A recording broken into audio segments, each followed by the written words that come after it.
Hello hello, j'espère que tu vas bien. Je m'appelle Natacha SG, je suis la fondatrice de Deeping et Développement et de la NSG Academy qui vient en aide aux prothésistes ongulaires et professionnels de la beauté pour développer leur activité avec succès.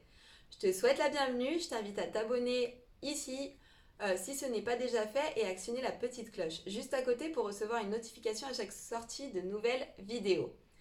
Donc aujourd'hui, on va aborder la partie 2 des pages Facebook afin d'optimiser ta page pro Facebook. Donc dans la partie 1, on a vu ensemble le modèle de ta page, la messagerie, le pixel Facebook, les statistiques, les photos, publications, les boosts et l'appel à l'action. Donc 8 points essentiels à connaître et aujourd'hui on va voir de nouveau 8 points qu'il est important de mettre en place pour avoir une page Facebook optimisée. Donc c'est ici et maintenant sur Deeping et Développement. Allez. Donc le premier point à aborder, ça va être le vision board et la charte graphique. Donc avant toute chose, tu fais un vision board et après une charte graphique. C'est dans ce sens-là que ça se passe. Donc un vision board, ce que tu vas faire, c'est que tu vas télécharger Pinterest si tu ne l'as pas déjà. Tu vas créer un tableau vision board et tu vas insérer dedans toutes les photos qui t'inspirent. Tu vas pouvoir y mettre des photos de pose, donc que ce soit des poses qui te plaisent ou tout simplement le positionnement des mains. Ça te permet voilà, de pouvoir refaire la même chose, toi, quand tu prendras des photos. Tu peux y mettre des citations, ce que tu veux développer comme autre service, puisque je t'invite à ne pas développer trop de prestations de service, mais plus de l'achat-revente du coup. Voilà, mais on en parlera dans une prochaine vidéo, promis. Tu vas pouvoir y mettre, je sais pas, des décos qui te plaisent pour ton salon ou pour l'espace que tu utilises pour faire tes ongles.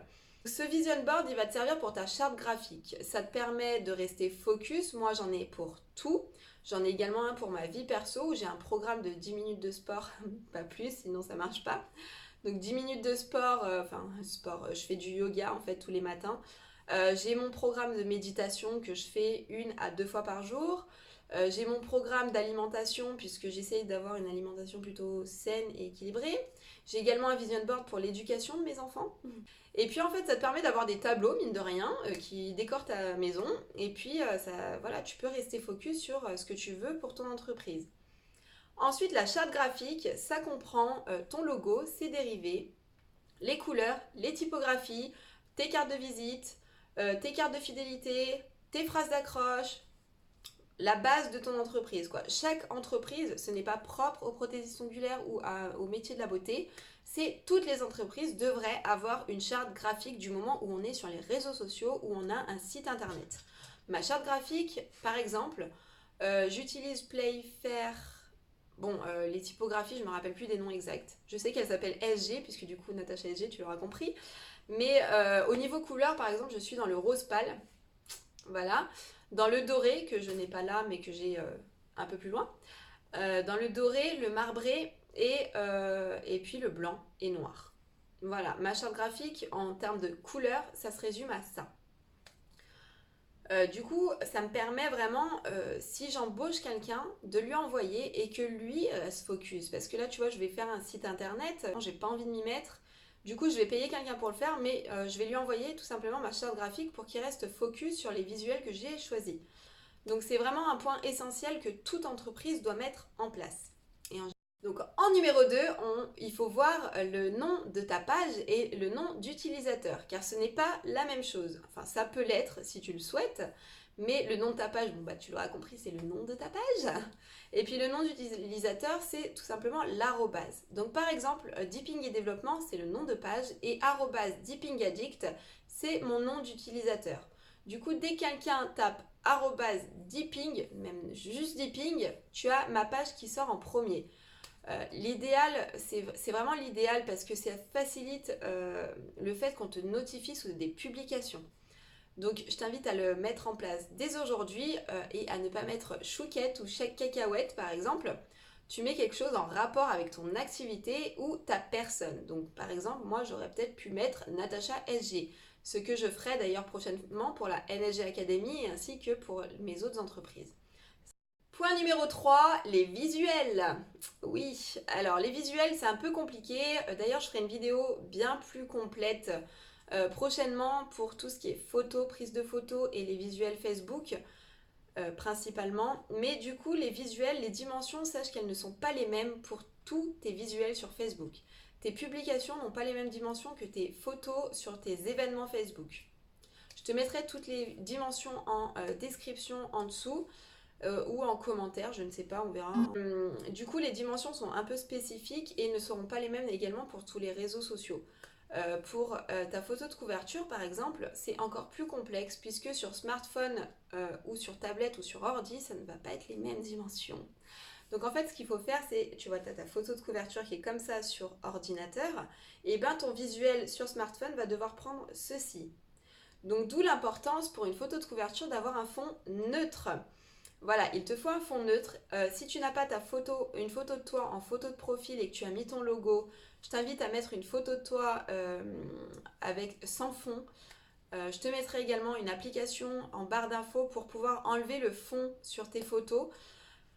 Et tu mets du coup une image de toi. C'est vraiment important pour rassurer tes futures clientes. Et une phrase d'accroche ou ton activité principale ou même ce que tu veux. Enfin voilà, tu auras compris, les visuels sur Facebook sont très importants puisque c'est un réseau social. Donc, qui dit réseau social dit visuel.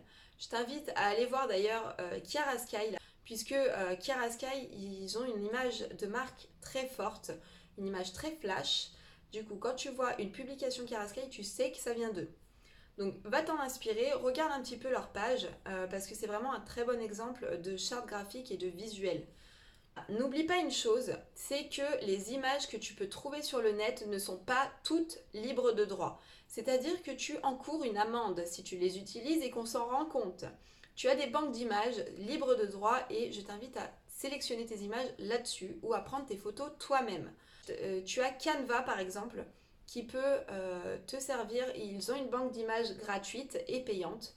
PinkMonkey également, Shuttershot. Je te mettrai tout ça en description. Il y en a beaucoup. Après, il faut les sélectionner et faire des recherches. Mais voilà, fais attention parce que franchement, ça serait dommage de te prendre une amende. Tout ça pour une photo prise sur un réseau social. Ça serait con quand même. Donc maintenant, l'important, ça va être de remplir ta page à propos. Donc remplis un maximum, mets bien ton adresse, ton numéro de téléphone, la description de ton activité.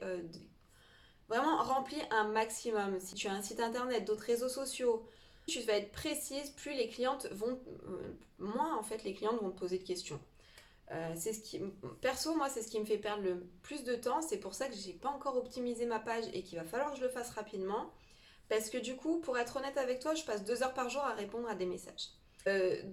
Dans cette section à propos, sur la droite, normalement, tu as une section histoire. Donc là, remplis-le bien et écris, développe ton histoire. Qui tu es, si tu as des enfants, ton âge, où tu habites, si tu as... voilà, ton histoire tout simplement, quand est-ce que tu as... pourquoi tu es passionné d'onglerie, ce qui te motive, ce qui te booste, la personne que tu es, bref, tu vois. Mets un maximum de choses, puisque les gens, quand ils te connaissent, sont bien plus attentifs et sont bien plus ouverts d'esprit et viendront plus facilement vers toi, tout simplement. Le point numéro 5, ça va être de compléter tes services avec un maximum d'informations. Donc remplis bien description, prix et mets une photo. C'est important, mine de rien.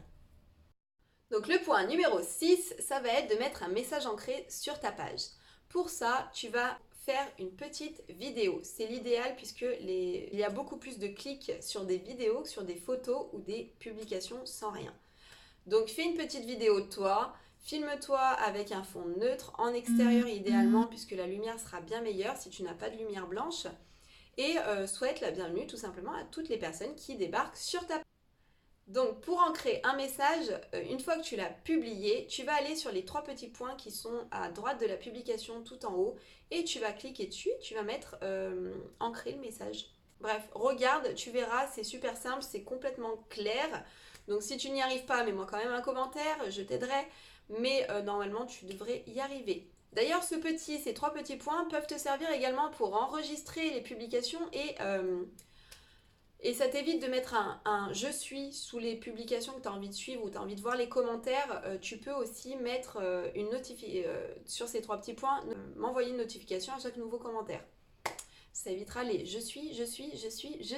Donc le point numéro 7 qui est basique mais qui du coup va t'aider à rester focus et à rester motivé, c'est d'être toi-même. Ne sois pas quelqu'un d'autre. Par exemple, moi au début, j'ai voulu faire Madame de, tu vois, style je suis pro, je suis pas fun, je suis très carré. Mais c'est pas moi en fait, tu vois, j'ai envie de me prendre la tête. Voilà, j'ai envie de rire, j'ai pas envie de faire la gueule, quoi. Donc voilà. Du coup, j'étais démotivée dès le début de mon entreprise. Alors qu'aujourd'hui, je suis plus moi, voilà, je suis plus fun, je suis plus dans la rigolade et dans la non-prise de tête. Et du coup, je suis très, très focus. Et pour te dire, je bosse de 6 heures du matin. Mis à part les temps où je m'occupe de mes fils, mais je bosse jusqu'à minuit, 1 heure du matin, sans m'en rendre compte.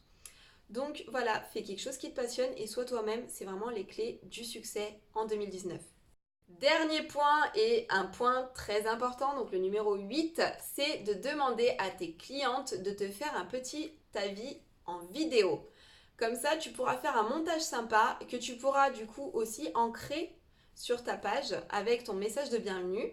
C'est quand même plus sympa parce que du coup, on voit les personnes qui sont satisfaites et ça tu peux leur demander également de te donner une note sur ta page. Pour ça, je t'invite à leur envoyer directement le lien de la section notes parce que sinon, ils le feront rarement. Donc, pour ça, tu vas les contacter une à une et tu vas leur demander, tu vas leur envoyer un petit message en leur disant bonjour, je suis votre prothésiste ongulaire, j'aimerais savoir s'il était possible de me faire un petit message vidéo de moins d'1 minute pour donner votre avis sur mon travail. Et je vous envoie également le lien de ma page Facebook, de la section notes, pour que vous puissiez me donner une note. Ça m'aiderait énormément. Je vous remercie d'avance. Bonne journée, à très bientôt. Le mieux, c'est quand même que tu filmes toi-même la cliente avant qu'elle parte de chez toi. Tu prends pareil un fond neutre. Tu prends une vidéo de sa pause et une petite micro-vidéo de son avis. Donc voilà. C'est le dernier point et le plus important puisque franchement les avis vidéo c'est le top du top pour tes futures clientes. Elles seront vachement plus rassurées, elles iront beaucoup plus vers toi, tu verras. Dans la vidéo numéro 3, on verra ensemble les visuels Facebook plus en détail et comment prendre de jolies photos pour ta page Facebook. Je te fais plein de gros bisous, je te mettrai toutes les vidéos concernant le développement professionnel en barre d'infos et tout ce que je t'ai dit également, donc tout ce qui est dimension Facebook et tout et tout. Je te fais plein de gros bisous et je te dis à très vite. Bisous bisous.